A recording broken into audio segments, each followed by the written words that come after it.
신이시여, 저도 신의 직장에 다니고 싶습니다. 신의 직장을 다니지 않는다.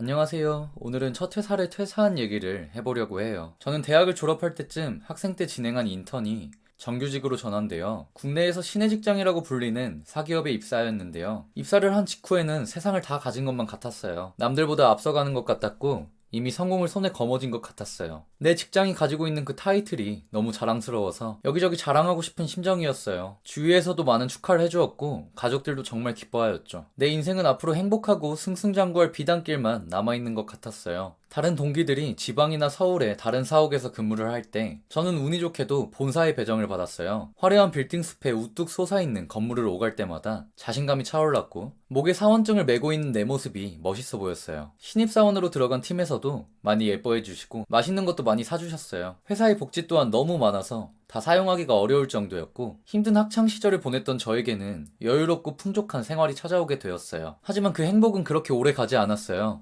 신입사원이라서 그렇겠지라고 생각하며 특별한 업무 없이 지나가는 날들이 쌓여갔어요. 어떤 날은 출근해서 커피를 마시고 메일을 한 통 작성하고 점심을 먹고 또 오후에 커피를 마시고 시간을 때우다가 퇴근을 하기도 했어요. 이미 완성되어 있는 그 대기업에는 제가 오랜 시간 갈고 닦은 실력이 전혀 상관이 없었어요. 그저 똑똑하고 말 잘 듣는 부속품이 된 것 같았어요. 오히려 외주 회사에 일을 맡기고 그것을 관리하거나 그들에게 일정을 압박하거나 여기저기 전화를 하고 메일을 하는 것이 주된 업무였죠. 하루하루가 지루하고 첫 사회생활에서 쓸모없는 사람이 된 것 같아 저는 오히려 점점 더 우울해졌어요. 주변 사람들에게 하소연을 하면 돌아오는 반응은 배부른 소리 하네, 꿀빠네 이런 것들 뿐이었어요. 나이가 더 많은 사람들은 원래 처음에는 열정이 타오르겠지만 곧 그게 좋았다는 것을 알게 될 거다. 그 시절을 그리워하게 될 거다. 나도 그랬다. 라는 조언을 해주었어요. 나이가 더 적은 사람들은 나도 그런 회사에 다니고 싶다. 나도 꿀을 빨고 싶다. 라는 부러움 섞인 말을 해주었죠. 사실 어느 말도 제게는 도움이 되지 않았어요. 저는 사람들에게 긍정적인 영향을 주고 세상을 변화시킬 수 있는 서비스를 만드는 것을 목표로 큰 회사에 오게 된 것이었으니까요. 그래서 저는 빠른 퇴사를 결정했어요. 고전적인 대기업이 아닌 정말 사람들이 사용하는 서비스를 만드는 그런 회사로 가기로 결정했어요.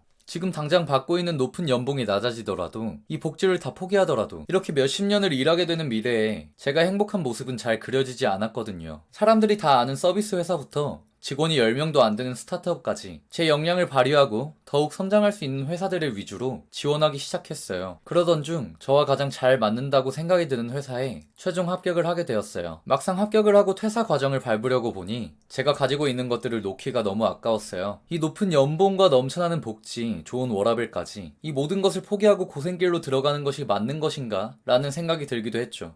주사위는 이미 던져졌지만 막상 발을 옮기려니 두려웠던 거죠. 이제 밟으려는 돌은 어느 누가 보아도 훨씬 흔들리고 불안정한 돌이었으니까요. 주위에서도 한 번만 더 생각해봐라. 가면 후회할 거다. 가면 절대 다시 못 돌아온다 라는 말을 하기도 했어요. 마지막 퇴사 면담 때도 팀장님께서 회사는 다 거기서 거기다. 다시 생각해봤으면 좋겠다 라는 말씀을 해주셨죠. 하지만 저는 결국 퇴사를 선택했어요. 지금 생각해보면 어떻게 그런 용기가 났는지 몰라요. 사람은 시간이 갈수록 겁쟁이가 된다고 하더라고요. 그때 그런 선택을 했던 제가 참 대견하기도 하네요. 지금은 이직한 회사에서 2년째 근무 중이에요. 일은 훨씬 많아졌지만 그만큼 크게 성장할 수 있었고 실력을 인정받으며 좋은 사람들과 즐겁게 일하고 있는 중이에요. 지금 회사에 다니던 중 아마존 해외 지사에 합격하여 외국으로 떠나게 될 뻔한 사건도 있었는데요. 이건 다음 영상에서 자세히 다뤄보도록 하겠습니다. 결론적으로는 지금 회사의 좋은 팀원들과 재밌는 일거리들 때문에 남는 것을 결정했었는데요. 그만큼 사람은 자신에게 맞는 환경에 있는 것이 중요하다는 것을 배우게 되었습니다. 그 당시 선택을 할 때 한 가지 마음먹은 게 있었어요. 앞으로 어떤 일이 벌어지든지 그게 좋은 일이든 나쁜 일이든 앞으로 어떤 일이 벌어지든지 절대 뒤돌아보며 후회하지 않는 것이었어요. 누군가가 보기엔 충동적으로 보일 수도 있지만 저는 그때 제 상황에 맞는 최선의 선택을 한 것이었고 그때의 풍족했던 과거를 돌아보며 후회를 할 바에 현재와 미래에 집중하여 앞으로 어떤 것으로 그때의 풍족에 비해 부족한 것을 채워나갈 수 있을까 하는 것이었죠. 실제로 저는 단 한 번도 선택을 후회하지 않았고 리스크가 있는 상황에서의 제 선택에 조금 더 확신을 가질 수 있게 되었어요. 마음에 안 들 때 무조건 퇴사를 해버리라는 말씀을 드리는 것은 절대 아니에요. 자기가 가진 장기적인, 단기적인 목표가 무엇이고 그것을 이루기 위해서 자신이 어떤 환경에서 어떤 행동을 하고 있어야 하나 구체적으로 먼저 생각해 본 후에 현재 상황을 탓하기보다는